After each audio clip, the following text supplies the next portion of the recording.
Hi, writers. You're moving into the middle of your draft, and that's where a lot of the action and a lot of the character development is going to happen for your story.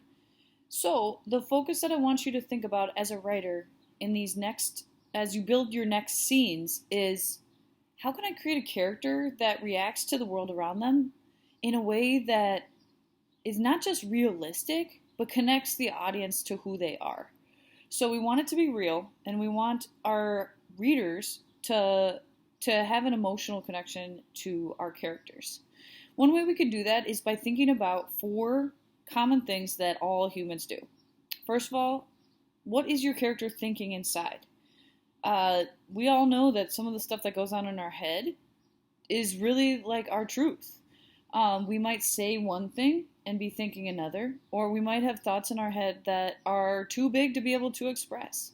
So, what your character's thinking can reveal a lot about who they are. And it's a cool thing about writing that you can have that power to go inside a character's head.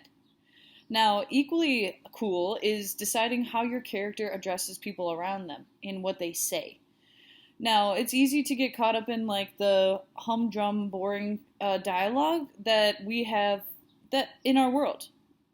As a writer, be careful to choose words that really create a personality for your character. So make sure that whatever comes out of their mouth adds to the understanding that the reader has about who they are and isn't just fluff or filler. So, two things so far, thoughts and speaking. We also want to look inside our character's chest, into their heart, and know how they're feeling. So the emotional reaction that a character has to what's going on around them speaks a lot to who they are. If they are being bullied and they shrink and shrivel up and they feel scared, that teaches us something about that character. If that same bully approaches your character and your character gets steaming mad and gets up in that bully's face, we know we're dealing with a totally different character. These are all choices that you have as a writer. Make sure that you use them wisely to create the character that you want representing your story. And then finally, actions. Actions are the most obvious way we see a character and also really defines any person. The way they act to the people around them, towards themselves, speaks volumes about who they are. Our actions are the culmination of our feelings and our thinking coming out in our choices. So before you plan each of your scenes, there's two things you're going to do. First of all, you're going to just give yourself a one sentence like reminder of what this scene is going to be about. So in this scene, the bully approaches my character and tries to steal their lunch money.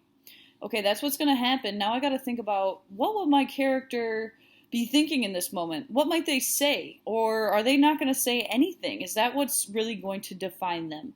And then what are their feelings in this feelings in this situation, and how do they act on all of those things combined? When you're done kind of leaving yourself notes about how your character is going to think, speak, feel, and act in this moment, start drafting. And if you ever get stuck, just look back on your notes on the left side of your Google Slides and you've got a new place to start and add to.